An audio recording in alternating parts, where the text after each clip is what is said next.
Okay, if you follow me, you'll know that I've sort of said like I hadn't been feeling very well for the last few days, but yesterday I came in, tidied up for about 10 minutes, and I left everything ready. Oh, excuse me.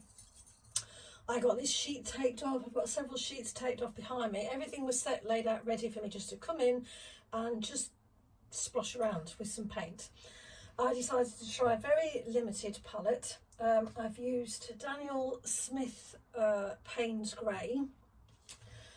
The other colour is this, it's a Michael Harding watercolour. It's dark Morellone Earth. I'm not sure whether you can see that. I'll sort of put the names down below. Dark Morellone Earth. I've used the Daler Rowney Sepia ink. I did get on to Daler Rowney about sort of the gone from more the sort of what I would consider the old sepia colour to a more sort of brown grey sepia, and they say like that they have changed their formula and this is going to be it going forward. So the old style is some old batches and obviously this is now the new one. So I've also used some Winsor & Newton granulation medium right at the end just to drop in, and I think I've got in the back of my head, you know, I know it's August, but they have started harvesting around here, and soon they'll be obviously ploughing in the stubble, and it was that sort of earth, bare earth feeling that I sort of was trying to capture, but along with some of the lines of the stubble or the plough or whatever. As you see, I started by laying down some, it was just some, I really need to get some more Sennelier white oil pastel just as a resist, and then I sploshed water randomly over, and I started initially using the card, just an old card, adding on the Payne's Grey, and I thought it was quite good actually, because I sort of did that one, then I got to this one and I thought, oh, I quite like how I'd got the Payne's Grey on there, and then as I went to do more I splashed some more with water, and then after I'd added the dark Morellone Earth I tipped that into there, which was quite good in a way, because I was beginning to get a little bit precious about that one because I'd liked the way I'd put the Payne's Grey on, so doing these other things just stopped me from being a bit precious about it.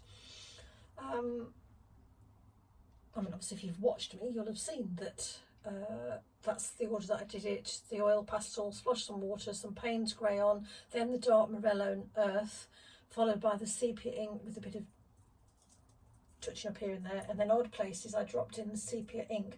I will take the camera off the tripod up there and sort of show you in a bit more closer detail, but just looking at these ones at the moment, I think this one is still the one I like the most. I don't know, for me it's just got that sense of the sort of grey autumny skies with the earth that's brown, slightly, you know, tinges of clay in it. There's bits of ones that I like, but this is the one that I probably like the most. That sort of autumn dusk time. Don't like this one, that one's and this one's a bit too, yeah, a bit too much. But I'm going to let these dry, then I'll take the tape off and we'll see what we've got. So yeah, it's just a way I've used of not putting any pressure on myself, coming back into the studio. I'm experimenting with this colour, it's a fairly new colour to me, to sort of see how it works, how it reacts. I have to say, here you'll laugh. Here's my palette. With this is the dark Morellone Earth, and it's only moving a lot now because I've added some water to it. But when it first came out of the tube, it really is quite thick and gloopy. So yeah, I know. What can I say? What can I say? And then I even squirted the Payne's Grey over the Prussian Blue, so there's probably a bit of a mix in there as well. Yeah, what can I say? I keep meaning on cleaning out my palette, but I always end up too impatient to get on with it, so I just grab a piece of paper and carry on from there. So, yeah, I'm going to take the camera off the tripod. I will let these dry, and I'll come back to you. Right, because I'm an impatient so I went and fetched the hairdryer. And even so, this supposed low tack tape, I'll show you. Even with the hairdryer, it's not that low tack. If somebody knows of a really low tack paper, let me know. Otherwise, I'm going to invest myself, because I've had to use my hairdryer. I'm going to go and get myself a cheap hairdryer for in here.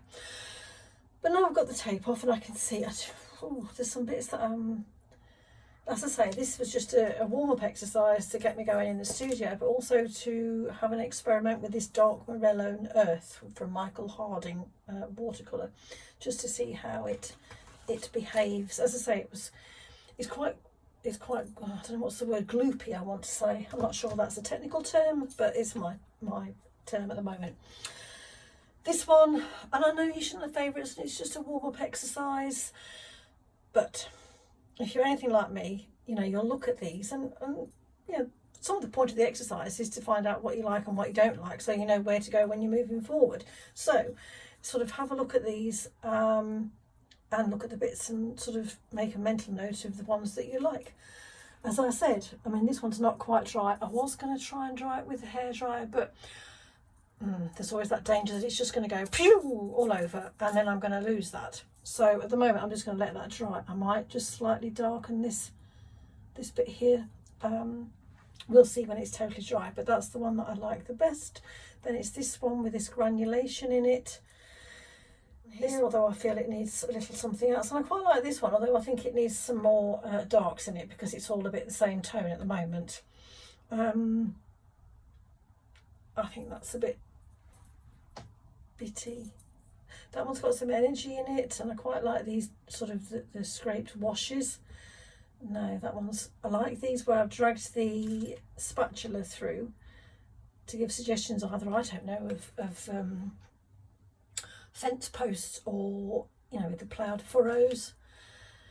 This one I don't mind, although I think obviously I don't think I even put any sepia ink in there. Yeah, so I'm gonna take the camera off the tripod and sort of try and give you a bit more of a close-up on some of them.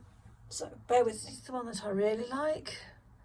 I think it's sort of, to me, in my head, it says what I want to say about sort of autumn skies and the ploughed fields, but also that energy of either the birds or the wind singing along. I quite like the way in this one the Morellone earth has sort of fused into a bit with the water and a little bit of the Payne's grey. This is the bottom one where I said I thought it needed a little bit more darks in it because it's all sort of the same tone, but I don't know whether it'll focus. Quite like where I've dropped the granulation fluid in. This one over here, as I say, was the other one, this hint of the furrows, and obviously where I've dropped the granulation fluid in there.